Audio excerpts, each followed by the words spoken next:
How many of you have ever been injured playing a sport for your school? When you were injured, the first person you were ever sent to was probably the athletic trainer. The athletic trainer is usually behind the scenes, but is very important for every sports team.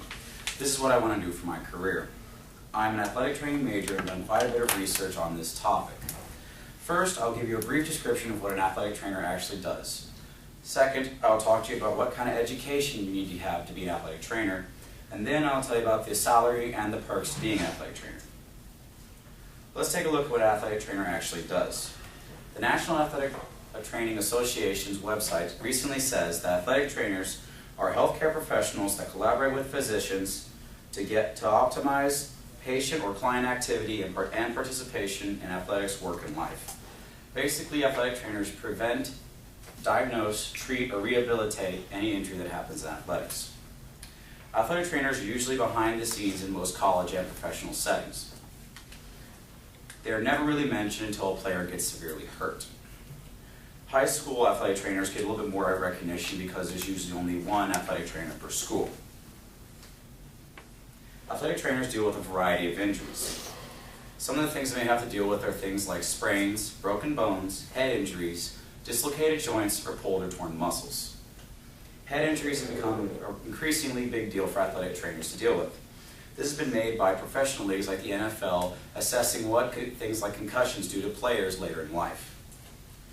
Now that we know what athletic trainers do, let's talk about what kind of education you need to have to become an athletic trainer. Athletic trainers need to have a certain level of education. The United States Bureau of Labor Statistics says as of 2010, athletic trainers need a bachelor's degree in the field they're studying. It is also common for athletic trainers to get a master's degree in the field as well. Many states require certification from an accredited school for athletic trainers.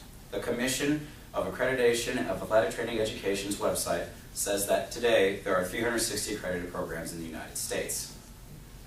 Now let's look at the salary and some of the perks of being an athletic trainer. Athletic trainers have good salaries and many perks. In 2003, the National Athletic Training Association did a survey of over 5,000 certified athletic trainers and found out that certified athletic trainers in professional settings have a salary of over $50,000 a year. This number has increased, but there's not been a new survey to find out by how much. There are many perks to being an athletic trainer that go beyond salary. One of them, for guys like me who love sports, is you get to work with the sport that you love.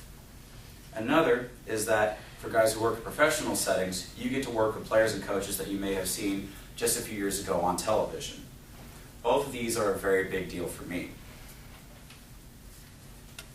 In conclusion, I would like to restate what I talked about today. First, I talked about what an athletic trainer actually does. Second, I talked about what education you need to become an athletic trainer. And finally, I ended with the salary and the perks to being an athletic trainer. I hope you now have some new information about a profession that is so important to sports but never gets any attention. Thank you for your time.